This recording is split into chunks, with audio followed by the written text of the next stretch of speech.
अगला चैप्टर है पांडवों की रक्षा। पांचों पांडव जो थे माता कुंती के साथ वारणावत के लिए चल पड़े। उनके हस्तिनापुर छोड़कर वारणावत जाने की खबर पाकर तो नगर के लोग उनके साथ ही हो लिए। बहुत दूर जाने के बाद युधिष्ठिर ने कहा, आक भाई तुम वापस घर चले जाओ। तो ये बात मानकर नगरवासियों को वापस लौट आना पड़ा।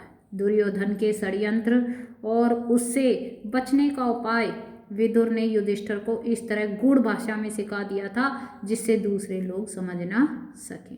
वारणावत के लोग पांडवों के आगमन की खबर पाकर बड़े खुश हुए और उनके वहां पहुंचने पर उन्होंने बड़े ठाठ से उनका स्वागत किया। जब तक लाख का भवन बनकर तैयार हुआ, पांडव दूसरे घरों में रहते रहे जहां पुरोचन ने पहले से ही उनके ठहरने का प्रबंध कर रखा था। लाख का भवन बनकर तैयार हो गया तो पुरोचन उन्हें उसमें से ले गया। भवन में प्रवेश करते ही युधिष्ठिर ने उसे खूब ध्यान से देखा। युधिष्ठिर की बातें उन्हें याद थी। ध्यान से देखने पर युधिष्ठिर को पता चला कि यह घर जल्दी आग लगने वाली चीजों से बना हुआ है। युधिष्ठिर ने भीम को भी ये भेद बता दिया, पर साथ ही उसे सावधान करते हुए कहा कि यद्यपि ये साफ मालूम हो गया है कि ये स्थान खतरनाक है, फिर भी हमें घबराना नहीं है। पुरोचन को इस बात का जरा भी पता नहीं लगना चाहिए और उसके षड्यंत्र का भेद हम पर खुल गया है। मौका मिलेगा तो हम यहाँ से निकल भागेंगे, पर अभी हमें जल्दी से ऐसा कोई काम करना चाहिए जिससे शत्रु के मन में जरा सा भी शक ना हो। युधिष्ठिर की इस सलाह को भीमसेन सही सारे भाइयों ने भी माना, कुंती ने भी माना। वे उसी लाख के भवन में रहने लगे। इतने में विदुर का भेजा हुआ एक सुरंग बनाने वाला कारीगर जो था वारणावत आ पहुंचा। उसने एक दिन पांडवों के अकेले में पाकर अपना परिचय दे दिया और कहा, आप लोगों की भलाई के लिए हस्तिनापुर से रवाना होते समय विदुर ने युधिष्ठिर से सांकेतिक भाषा में जो कुछ कहा था वह बात मैं जानता हूँ। यही मेरे सच्चे होने का सबूत है।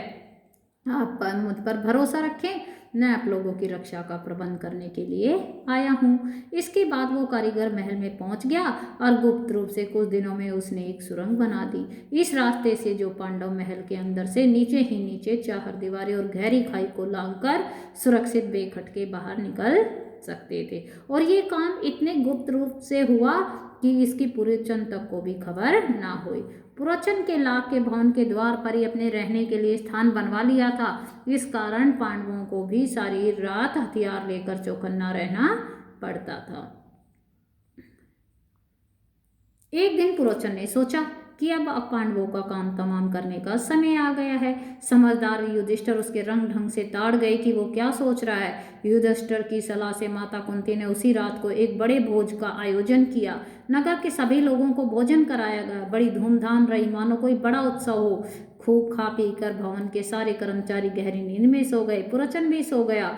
आधी रात के समय भीमसेन ने भवन में कई जगह आग लगा दी और फिर पांचों भाई माता कुंती के साथ सुरंग के रास्ते अंधेरे में रास्ता टटोलते टटोलते बाहर निकल गए।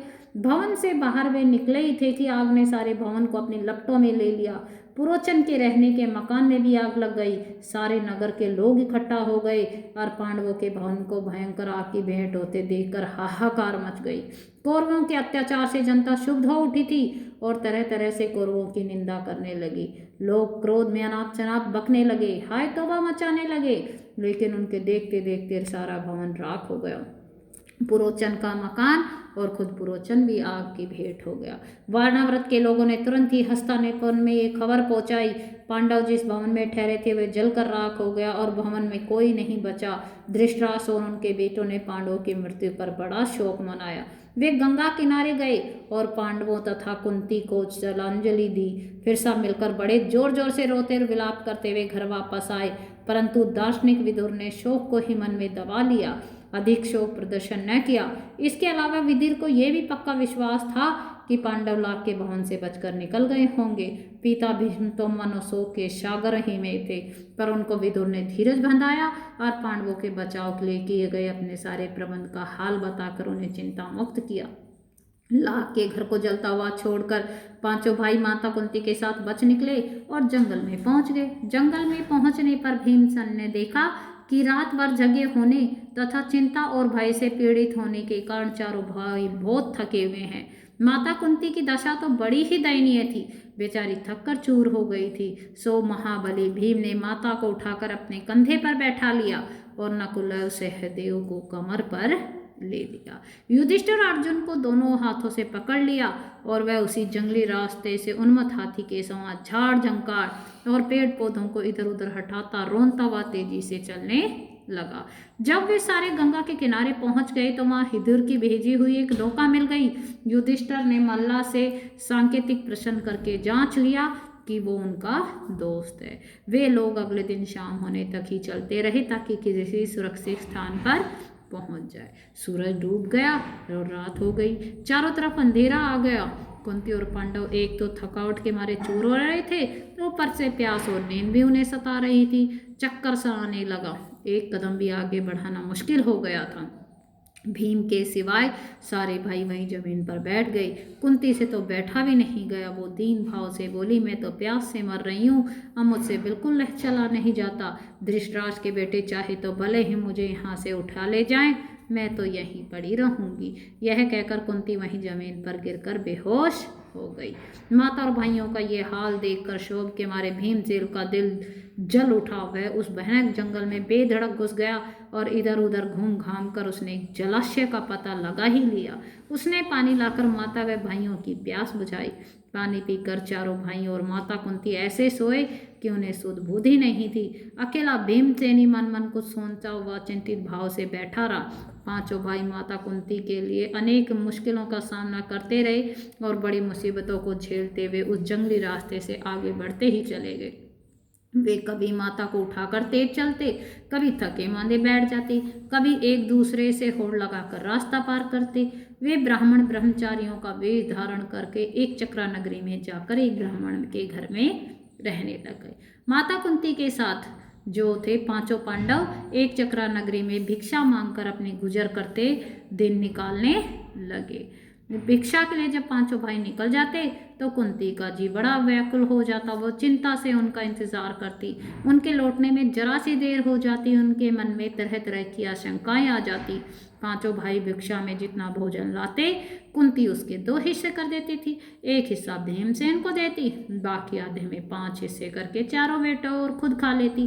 तो इस पर भीमसेन की भूख नहीं मिटती। हमेशा ही भूखा रहने के कारण वो बेचारा दिन प्रतिदिन दुबला होने लगा।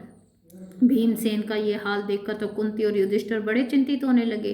थोड़े से भोजन से पेट न भरता था, सो भीमसेन ने कुम्हार से दोस्ती कर ली। उसने मिट्टी आदि खोदने में उसकी मदद करके कुम्हार भीम से बड़ा खुश हुआ और एक बड़ी भारी हांडी बनाकर उसको दे दी। भीम उसी हांडी को लेकर भिक्षा के लिए निकलने लगा। उसका विशाल शरीर और उसकी वह विलक्षण हांडी देखकर तो बच्चे हंसते हंसते लोटपोट हो जाते। एक दिन चारों भाई भिक्षा के लिए गए। अकेला भीमसेन ही माता कुंती के साथ घर पर रहा। इतने में ब्राह्मण के घर के भीतर से बिलख बिलख कर रोने की आवाज आई। अंदर जाकर देखा कि ब्राह्मण और उसकी पत्नी आंखों से आंसू भरे सिसकियां लेते हुए एक दूसरे से बातें कर रहे हैं। ब्राह्मण बड़े दुखी हृदय से अपनी पत्नी को कह रहा था, कितनी बार मैंने तुझे समझाया कि इसे अंधेर नगरी को छोड़कर कहीं और चले, पर तू नहीं मानती, यही जिद करती रही। मेरे बाप दादा का गांव है, यहीं रहूंगी। अब क्या कहती है? अपनी बेटी की भी बलि कैसे चढ़ा दूं और पुत्र का कैसे काल कवलित होने दूं? यदि मैं शरीर त्यागता हूं तो फिर इन अनाथ बच्चों का कौन भरण पोषण करेगा? हाय, मैं अब क्या करूं? और कुछ करने से तो अच्छा उपाय है कि सभी एक साथ मौत के गले लगा ले, यही अच्छा होगा। कहते कहते ब्राह्मण रोने लगा। ब्राह्मण की पत्नी रोती रोती बोली, प्राणनाथ, मुझे मरने का कोई दुख नहीं है। मेरी मृत्यु के बाद आप चाहे तो दूसरी पत्नी ला सकते हैं। आप मुझे खुशी खुशी आज्ञा दे ताकि मैं राक्षस का भोजन बन सकूं। पत्नी की ये व्यथा भरी बातें सुनकर ब्राह्मण से न रहा गया। वह बोला, प्रिय, मुझसे बड़ा दुरात्मा और पापी कौन होगा जो तुझे राक्षस की बलि चढ़ा दे और खुद जीवित रहे। माता पिता को इस तरह बातें करते देख ब्राह्मण की बेटी से न रहा गया।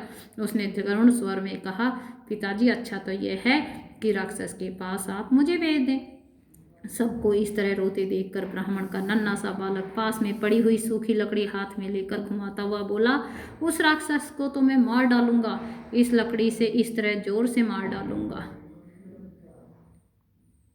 कुंती खड़ी खड़ी ये सब देख रही थी। अपनी बात कहने का उसने ठीक मौका देखा। वह बोली, हे ब्राह्मण, क्या आप कृपा करके मुझे बता सकते हो कि आप लोगों के इस दुख का कारण क्या है? ब्राह्मण ने कहा, हे देवी सुनिए, इस नगर के समीप एक गुफा है जिसमें बक नामक एक बड़ा अत्याचारी राक्षस रहता है। पिछले 13 वर्षों से इस नगरी के लोगों को वह बड़े जुल्म ढा रहा है। इस देश का राजा जो वेत्रकीय नाम के महल में रहता है इतना निकम्मा है कि प्रजा के राक्षस के अत्याचारों से बचा ही नहीं रहा। इससे घबराकर नगर के लोगों ने मिलकर उससे बड़ा अनुभ व विनय की कोई न कोई नियम बना ले।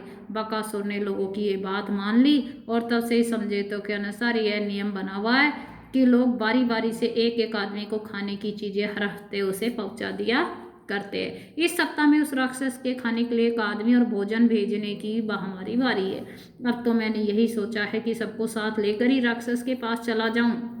आपने पूछा सो आपको बता दिया। इष्ट कष्ट को दूर करना तो आपके बस में भी नहीं है। ब्राह्मण की बात का कोई उत्तर न देने से पहले कुंती ने भीमसेन से सलाह की। उससे लौटकर का, विप्र आप इस बात की चिंता छोड़ दो, मेरे 5 बेटे हैं, उनमें से एक आज राक्षस के पास भोजन लेकर जाएगा। सुनकर ब्राह्मण चौंक पड़ा और बोला, आप भी कैसी बात करती हैं? आप हमारी मेहमान हैं, हमारे घर में आश्रय लिए हुए हैं, आपके बेटे को मुंह के मुंह में मैं भेजूं? ये कहाँ का न्याय है? मुझसे ये नहीं हो सकता। कुंती को डर था कि यदि यह बात फैल गई तो दुर्योधन और उसके साथियों को पता लग जाएगा कि पांडव एक चक्रा नगरी में छिपे हुए हैं। इसलिए उसने ब्राह्मण को इस बात को गुप्त रखने का आग्रह किया था। कुंती ने जब भीमसेन को बताया तो उसे बकासुर के पास भोजन सामग्री लेकर जाना होगा। तो युधिष्ठिर खिज बोले और बोले, ये तुम कैसा दुस्साहस करने चली हो माँ? युधिष्ठिर की इन कड़ी बातों का उत्तर देते हुए कुंती बोली, बेटा युधिष्ठिर, इस ब्राह्मण के घर में हमने कई दिन आराम से बिताए हैं। जब इन पर मुश्किल पड़ी है तो मनुष्य होने के नाते हमें उनका बदला चुकाना ही चाहिए। मैं बेटा भीम की शक्ति और बल से अच्छी तरह जानती हूँ, तुम इस बात की चिंता मत करो। जो हमें वारणावत से यहाँ तक उठा लाया, जिसने हिडिम्बी का वध कर दिया, उस भीम के बारे में मुझे न तो कोई डर है न चिंता है। भीम को बकासुर के पास भेजना हमारा कर्तव्य है। इसके बाद नियम के अनुसार नगर के लोग खाने पीने की चीजें गाड़ी में रखकर ले गए। भीमसेन उछलकर गाड़ी में बैठ गया। शहर के लोग भी बाजे बजाते हुए कुछ दूर तक उसके पीछे पीछे चले। एक निश्चित स्थान पर लोग रुक गए और अकेला भीम गाड़ी दौड़ाता हुआ आ गया। उधर राक्षस मारे भूखे तड़प रहा था। जब बहुत देर हो गई तो बड़े गुस्से के साथ वह गुफा के बाहर आया। देखता क्या है कि एक मोटा सा मनुष्य बड़े आराम से बैठा हुआ भोजन कर रहा है। यह देखकर बकासुर की आंखें क्रोध से लाल हो गई। इतने में भीमसेन की भी निगाह उस पर पड़ी। उसने हंसते हुए उसका नाम लेकर पुकारा। भीमसेन की ठिठाई देखकर राक्षस गुस्से से भर गया और तेजी से भीमसेन पर झपटा। भीमसेन ने बकासुर को अपनी ओर आते देखा तो उसने उसकी तरफ पीठ फेर ली और कुछ भी परवाह न करके खाने में लग गया। खाली हाथों काम न बनते देखकर राक्षस ने एक बड़ा सा पेड़ जड़ से उखाड़ा और भीमसेन पर दे मारा, परंतु भीमसेन ने बाएं हाथ पर उसे रोक लिया। दोनों में भयानक मुठभेड़ हो गई। भीमसेन ने बकासुर को ठोकरे मार कर गिरा दिया और कहा, दुष्ट राक्षस, जरा विश्राम तो करने दे। थोड़ी देर सुस्ताकर भीम ने फिर कहा, अच्छा अब उठो। बकासुर उठकर भीम के साथ लड़ने लग गया। भीमसेन ने उसको ठोकरे लगाकर फिर गिरा दिया। इस तरह बार बार पछाड़ खाने पर भी राक्षस उठकर बैठ जाता। आखिर भीम ने उसे मुंह के बल गिरा दिया और उसका पीठ पर घुटनों की मार देकर उसकी रीढ़ तोड़ दी। राक्षस पीड़ा के मारे चीख उठा और उसके प्राण पखेरु उड़ गए। भीमसेन ने उसकी लाश को घसीट लाया और उसे नगर के फाटक पर जाकर पटक दिया। फिर उसे घर आकर माँ को सारा हाल बताइए। देखिए भीमसेन और राक्षस की लड़ाई इस फोटो में दी गई।